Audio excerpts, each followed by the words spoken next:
Good morning students. तो आज हम करेंगे अपना नेक्स्ट चैप्टर स्टार्ट करें क्लास 11th का, that is sequence and series. ठीक है, ये चैप्टर जो है अप्लाइड मैथ्स वाले स्टूडेंट्स के लिए भी है कॉमन। जो आपका सेट्स है, रिलेशन फंक्शन है, और ये आपका सीक्वेंस सीरीज चैप्टर है, और एक और आपका परमुटेशन एंड कॉम्बिनेशन, थोड़ा सा कॉम्प्लेक्स नंबर्स, ये आपके कॉमन चैप्टर्स हैं। तो फर्स्ट ऑफ ऑल हम इन्हें ही डिस्कस कर रहे हैं जो अप्लाइड मैथ्स के बच्चों के लिए भी कॉमन है। ठीक है, तो आपका चैप्टर है सीक्वेंस एंड सीरीज। तो सीक्वेंस क्या होता है, इसका थोड़ा सा पार्ट ना हमने एक्चुअली 10th में भी किया था। सीक्वेंस क्या होता है, ठीक है। फॉर एग्जाम्पल अगर मैंने नंबर लिखे हैं 2, 4, 6, 8, तो आप बता सकते हैं कि नेक्स्ट नंबर क्या आएगा। You will say that 10। ठीक है, इफ आई एम राइटिंग 3, 3, 3, 3, 3, 3, तो भी आप बता सकते हैं कि मैडम आप नेक्स्ट नंबर क्या लिखोगे, 4 बार 3 लिखेंगे। ठीक है, if I am giving you 2, then 3, then 5, then 7, then 11, तो आपको आई थिंक पता लग गया होगा कि किस चीज की ये मैं सीक्वेंस लिख रही हूँ। These are all the prime numbers. तो आप बता देंगे कि नेक्स्ट नंबर क्या आएगा, 13। ठीक है, इफ आई एम राइटिंग एक और सीक्वेंस है आपकी, फॉर एग्जाम्पल अगर मैं लिख रही हूँ 1, 4, 9, क्या कर रही हूं मैं, 1 का स्क्वायर, 2 का स्क्वायर, 3 का स्क्वायर, 4 का स्क्वायर, 5 का स्क्वायर। तो these are the list of numbers. ये हमारी लिस्ट होती है, लिस्ट ऑफ नंबर्स जो एक पैटर्न को फॉलो करती है, that follow a fixed pattern. उस पैटर्न को देख के हम नेक्स्ट नंबर का आइडिया लगा सकते हैं। तो उस लिस्ट ऑफ नंबर्स को हम क्या बोलते हैं, सीक्वेंस। ठीक है, फॉलोइंग अ पैटर्न, उनका एक पैटर्न होता है। उसके बाद आता है आपका ये जो सीक्वेंस होती है, that can be finite and that can be infinite. Finite sequence कौन सी होगी आपकी, जिसमें लिमिटेड नंबर ऑफ टर्म्स हो। अगर मैं कह दूं ये सीक्वेंस लिखिए आप टू 10 टर्म्स, तो फाइनाइट हो गई। ठीक है, अगर इसके आगे मैं डैश डैश डैश लगा देती हूँ तो this is an infinite sequence. तो ये दो तरह की होती है आपकी, फाइनाइट एंड इनफाइनाइट। इसमें एक बहुत ही इंपॉर्टेंट है फाइबोनेची सीक्वेंस। फाइबोनेची सीक्वेंस बहुत ही इंपॉर्टेंट है। ये कई बार जो आपके एग्जाम्स होते हैं बीपीओ वगैरह, मतलब ये बैंकिंग एंड ऑल के, उसमें भी ये क्वेश्चन पूछ लिया जाता है 1 मार्क्स में। फाइबोनेची सीक्वेंस कौन सी होती है, फाइबोनेची sequence is 1, 1, 2, then 3, then 5 and then so on। मतलब क्या है, इसकी फर्स्ट टर्म और सेकेंड टर्म दोनों 1 रहती हैं। फर्स्ट एंड सेकेंड तो 1 रहती है। उसके बाद A3 क्या होगी, A1 प्लस A2, दोनों को ऐड करके ये आ गया। A4 क्या होगी आपकी, A3 प्लस A2। ठीक है, 2 और 1 3, then 3 and 2 5, then 5 and 3 8, that's. ठीक है, तो ये इस तरह चलती रहती है। This is the Fibonacci sequence. इसके बाद चलते हैं हम सीरीज पे। सीरीज क्या होता है, सीरीज होता है अगर मुझे ये सीक्वेंस दी हुई है, इसमें कॉमा की जगह if I am writing plus, तो दिस इज अ सीरीज। ठीक है, इफ इन अ सीक्वेंस मैं प्लस का साइन लगा देती हूँ तो ये आपकी सीरीज बन जाती है। सम ऑफ सीरीज जैसे आप 10th क्लास में एपी में निकालते थे। ठीक है, इसको हम ऐसे भी लिख सकते हैं, for example A1, A2, A3, A4 आपकी एक सीक्वेंस है, बीच में AN आ रहा है, तो इसकी सीरीज क्या होगी, A1 plus A2 plus A3 AN तक। ठीक है, या आगे भी इनफाइनाइट है तो आगे भी, फाइनाइट है तो AN तक हो जाएगी। तो हम इसको लिखते कैसे हैं, सिग्मा, इसको सिग्मा बोला जाता है। इस साइन को सिग्मा होता है सम ऑफ, किसका सम लेना है हमें, AI का। I कहां से कहां तक है, 1 से लेके N तक। अगर फाइनाइट है, जो I है आपका वो 1 से लेके N तक जाएगा। अगर आपकी सीरीज फाइनाइट है, मतलब A1 plus A2 plus A3 AN तक। अगर आपकी सीरीज इनफाइनाइट है तो I can write I is equal to 1 से लेके इन्फिनिटी AI, मतलब I की वैल्यू 1 से शुरू करके इन्फिनिटी तक पुट करो और उनका सम करो। तो A1 plus A2 plus A3 plus A4 and AN, फिर उसके आगे भी, वो आपका हो जाएगा सीरीज। ठीक है, तो सीरीज को हम इस तरीके से लिखते हैं। यहाँ पे आई की जगह आप के भी लिख सकते हो, एन भी लिख सकते हो, कुछ भी लिख सकते हो, ठीक है। इसके बाद हम चलते हैं, सीरीज भी आपकी जो है वो फाइनाइट और इनफाइनाइट होगी अकॉर्डिंगली कि सीक्वेंस आपकी फाइनाइट है या इनफाइनाइट, उसी के हिसाब से आपकी सीरीज जो है वो फाइनाइट और इनफाइनाइट होगी, ठीक है। इसके बाद आता है आपका टर्म प्रोग्रेशन। प्रोग्रेशन वर्ड सुन के आपको याद आया होगा class 10th, in 10th class we did arithmetic progression, ठीक है, एपी की थी तो उसमें वर्ड था प्रोग्रेशन। और क्लास 11th में हम करने वाले हैं ज्योमेट्रिक प्रोग्रेशन, और एक होता है हार्मोनिक प्रोग्रेशन, ठीक है। तो हम एपी, जीपी और एक हार्मोनिक प्रोग्रेशन और होता है, ये करेंगे, ठीक है।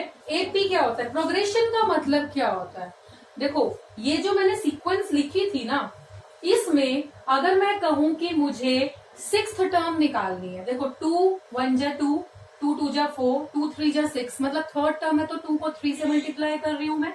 एक फॉर्मूला बन गया मेरे पास कि 3rd टर्म है तो 3 से मल्टीप्लाई करो, 4th टर्म है तो 4 से मल्टीप्लाई करो। अगर मैं कहूं 10th टर्म लिखनी है मुझे इस सीक्वेंस की, तो यू विल से 2 10 जा 20 आंसर आ जाएगा। एक फॉर्मूला बना चुकी हूं मैं, फॉर्मूला क्या है, 2 इंटू एन, ठीक है। एन की जगह 1 रख लो, 2 रख लो, 3 रख लो, तो मेरे पास टर्म आ जाएगी, ठीक है। इसमें क्या फॉर्मूला है, ये जो आपका 3 है, जोन सी टर्म है, फर्स्ट टर्म है तो एक बार रिपीट हो रहा है, सेकेंड टर्म है तो 2 बार रिपीट हो रहा है, थर्ड टर्म है तो 3 बार रिपीट हो रहा है। अब मैं सीधा बोल रही हूँ मेरे को 7th टर्म लिखनी है, तो आप लिख सकते हो 3 3 3 3 3 3 एंड 3, सीधा 7th टर्म लिखी जा सकती है ना, पूरा देखने की जरूरत नहीं है। बट ये वाला देखो, ये है आपका प्राइम नंबर्स। अगर मैं इसमें बोल दूं कि मुझे ना 8th टर्म बताओ, तो आपको ना स्टार्टिंग से देखना पड़ेगा कि कौन सा प्राइम है और कौन सा नॉट प्राइम है। या मैं कहूँ इस सीरीज, इस सीक्वेंस की आप मुझे 20th टर्म बताओ, तो इसका कोई परफेक्ट फॉर्मूला नहीं बन सकता। वो तो आपको हर एक नंबर को चेक करना पड़ेगा कि ये आपका कंपोजिट है या प्राइम है। तो ये आपका प्रोग्रेशन नहीं है, this is a progression, this is a progression. तो प्रोग्रेशन का मतलब समझ आया। अ सीक्वेंस, एक सीक्वेंस होती है हुज nth टर्म, जिसकी कैन बी फाउंड, जिस सीक्वेंस की हम nth टर्म निकाल सकते हैं, दैट इज अ प्रोग्रेशन, ठीक है। तो अकॉर्डिंगली अरिथमेटिक प्रोग्रेशन होता है, क्लास 10th में आपने किया था। एपी क्या होता है, अभी नहीं याद तो आप देखिए एपी क्या होता है, फॉर एग्जाम्पल 3 6 9 एंड 12, मतलब कॉमन डिफरेंस इनका, हर दो नंबर्स के बीच का जो डिफरेंस होता है, 3 3 से बढ़ रहे हैं ना, 3 3 6, फिर 3 9, फिर 3 12। तो अगर हमारी सीक्वेंस जो है वो सेम गैप से बढ़ रही है, सेम इंटरवल से, तो वो हमारी अरिथमेटिक प्रोग्रेशन होती है। याद आया, इसकी जो nth टर्म होती थी वो क्या होती थी, an is equal to a plus n minus 1 into D, ठीक है। इसका सम क्या होता था, sum of N AP, sum of the AP S N होता था n/2 a plus L, last term ले लेते थे। अगर लास्ट टर्म नहीं गिवन है तो n/2 2a plus n minus 1 into D. जो a होता है वो क्या होता है, फर्स्ट टर्म, जो d क्या होता है, इनका कॉमन डिफरेंस, ठीक है। याद आ गया होगा, नहीं याद आ रहा तो आप एक बार एपी की वीडियोस देख लीजिए, क्लास 10th की मैंने अपलोड की हुई है, ठीक है। आप वहां से एक बार थोड़ा सा हिंट ले लीजिए, अरिथमेटिक प्रोग्रेशन चैप्टर देखो, ओके। इसके बाद हम चलते हैं आपकी एक्सरसाइज 9.1 पे। उसमें कुछ क्वेश्चंस, मैं इंपॉर्टेंट क्वेश्चंस जो है थोड़े डिफरेंट बस वो कराऊंगी, सारे नहीं करा रही हूँ। तो एक्सरसाइज 9.1 इसमें है, हमें फर्स्ट टू 5 क्वेश्चंस में, फॉर एग्जांपल फर्स्ट क्वेश्चन है ये, करना क्या है, अगर हमारा nth टर्म ये है तो हमें इसकी पहली 5 टर्म निकालनी है। पहली 5 टर्म का मतलब n की वैल्यू 1 2 3 4 5 पुट करनी है। तो n अगर 1 हो गया तो फर्स्ट टर्म मेरी क्या होगी, 1 इंटू में 1 प्लस 2, 1 इंटू में 3, दैट इज 3। सेकेंड टर्म क्या होगी, 2 इंटू में 2 प्लस 2, दैट इज 2 इंटू में 4, 4 2 जा 8। आई थिंक समझ आ गया होगा। करना क्या है, n की जगह 1 2 3 4 5 पुट करना, ठीक है, सिंपल सी बात है, आप कर लेंगे। एक और है इसका फिफ्थ पार्ट, an इज -1 की पावर n -1 और 5 की पावर n+1, ठीक है। पहले n को पुट करना है 1 2 3 4 एंड 5। अगर मैं n को 1 पुट कर रही हूँ, ठीक है, n को 1 पुट कर रहे हैं तो I am getting a1 1 minus 1 और 5 की पावर 1 प्लस 1। 1 माइनस 1 कितना हो गया 0। किसी भी नंबर की पावर 0 होती है तो आंसर कितना आता है 1। यहाँ पे माइनस 1 नहीं आ रहा है। एंड 5 की पावर 2, तो 5 5 जा 25। This is the answer. तो समझ में आ गया। अगर हमें a2 निकालना है तो यहाँ पे क्या रखेंगे 2 माइनस 1। a2 में 2 माइनस 1 और 5 की पावर 2 प्लस 1, ठीक है। तो माइनस 1 की पावर कितने हो गए 2 माइनस 1 1, तो माइनस 1 की पावर 1 मतलब माइनस 1 और 5 की पावर 3 हो गई तो 125 आ गया। तो you are getting minus 125। Second term आ गई। सिमिलरली आप third fourth and fifth terms आप फाइंड आउट कर सकते हैं, ठीक है। इसके बाद है 7 से 10 क्वेश्चंस में you have to find the indicated terms. मतलब इसमें तो ऐसे बोल दिया फर्स्ट 5 टर्म्स। अगर हमें ऐसे बोल दिया जाए इसकी 10th टर्म निकालो तो सीधा 10 पुट करना है, इसकी 15th टर्म निकालो तो सीधा 15 पुट करना है, ठीक है। तो एक क्वेश्चन मैं बता रही हूँ 10th है an is equal to n minus 2 by n plus 3. You have to find a20. a20 निकालना है मतलब n की जगह क्या पुट करना है 20th टर्म निकालनी है। तो n is equal to 20. तो a20 is 20 minus 2, 20 plus 3, that is 20 into में 18 और ये 23 आ गया। You are getting 360 by 23. This is your answer. ठीक है। इसके बाद चलते हैं हम नेक्स्ट क्वेश्चन है you have to find first 5 terms. Again you have to find the first 5 terms. Question करवा रही हूं मैं क्वेश्चन नंबर 12। क्वेश्चन नंबर 12 में you are given a1 is -1 और जो आपका an है वो है a raised to power n-1 by n और n greater than 2, n greater than equal to 2। मतलब a1 तो हमारा -1 है, वो फिक्स है। अब जब n की वैल्यू 2 या 2 से ज्यादा होएगी तो ये फॉर्मूला यूज होएगा, ठीक है। n की वैल्यू 2 या 2 से ज्यादा, दोनों चीजें दे रखी है, इक्वल टू भी है। तो n की वैल्यू अगर 2 होती है तो ये फॉर्मूला यूज होएगा a2 is equal to a2 minus 1 by 2, that is 2 minus 1 कितना हो गया a1 बाय 2। तो a1 कितना है हमारा फर्स्ट टर्म -1, तो -1 बाय 2। ये क्या आ गया, ये क्या है हमारी सेकेंड टर्म। उसके बाद हमें निकालनी है थर्ड टर्म। थर्ड टर्म के लिए भी यही फॉर्मूला यूज होएगा। तो a3 is equal to a3 minus 1 by 3। a3 minus 1 का मतलब a2 हो गया, a2 बाय 3। a2 का मतलब हमारी सेकेंड टर्म। सेकेंड टर्म क्या थी -1 बाय 2, बाय में 3, 2 नीचे डिवाइड में आ जाएगा and you are getting -1 by 6। This is your third term. Similarly हम इसकी फोर्थ टर्म निकालेंगे। फोर्थ टर्म हो जाएगी a4 माइनस 1 बाय 4, तो a3 बाय 4।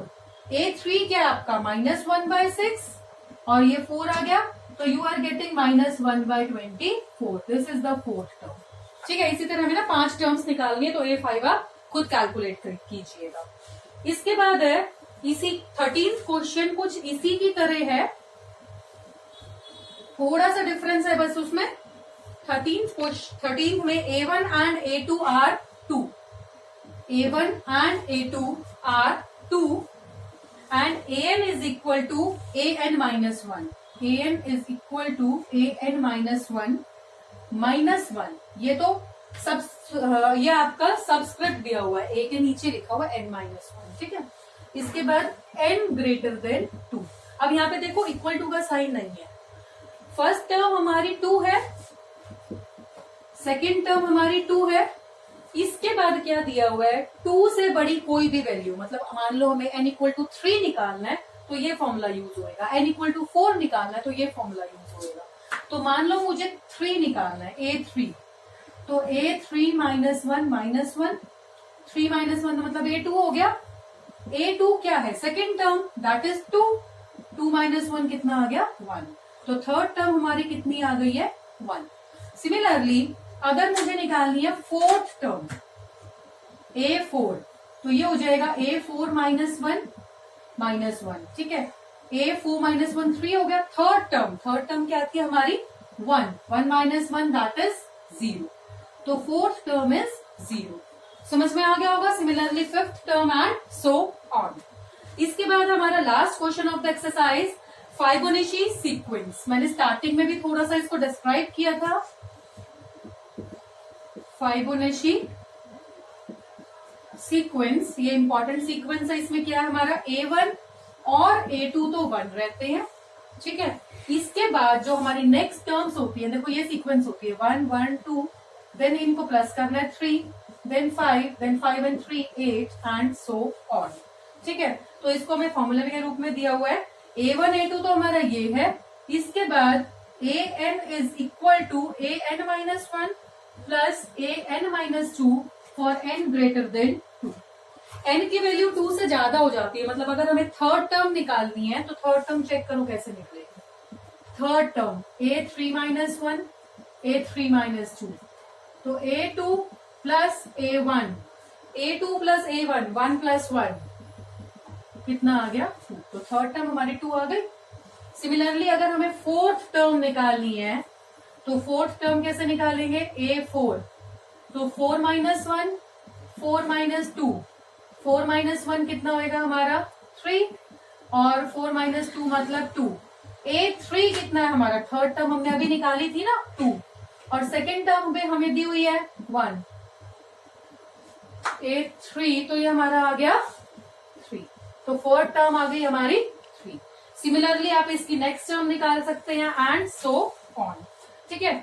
हमें निकालना क्या है इसमें, ये तो हो गई हमारी फाइबोनेची सीक्वेंस, ठीक है। हमें करना है find AN+1 by AN for n equal to 1 2 3 4 5, ठीक है। पहले तो हमने फाइबोनेची सीक्वेंस निकाली है इस फॉर्मूले को यूज करके, ये निकाल ली, ठीक है। इसके बाद हमें निकालना है AN+1 by AN for n equal to 1।